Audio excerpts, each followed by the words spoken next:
Hi guys, welcome back to my channel. ரொம்ப நாளைக்கு அப்புறம் இன்றைக்கி நான் ஒரு ரெசிபி செய்ய போகிறேன். ஊர்லேருந்து என் தங்கச்சிலாம் வந்திருந்தா.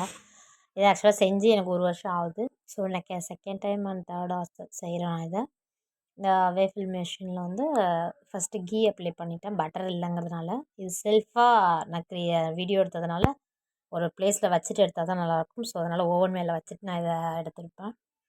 உண்மையாகவே நல்லா வந்துருந்துச்சு, பிள்ளைங்க சாப்பிட்டாங்க விரும்பி. எல்லாமே நான் வந்து மேக்ஸிமம் யூடியூப்பை பார்த்து கற்றுக்கல, அதை வந்து அப்ளை பண்ணுறது தான். ஸோ இதுவும் நான் வந்து யூடியூப்பில் லேர்ன் பண்ணி தான் செஞ்சேன்.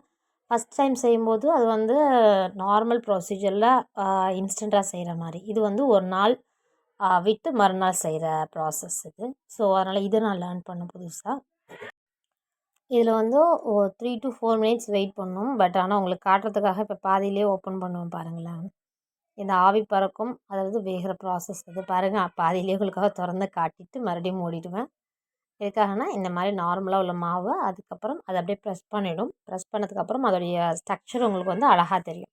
அதுதான் இதோடைய ப்ரொசீஜரு. எப்படி இருக்குன்னு பார்த்துட்டு சொல்லுங்கள். If you like my channel please subscribe. Thanks for வாட்சிங். இன்னொரு சூப்பரான வீடியோவில் சந்திக்கிறேன். பாய்.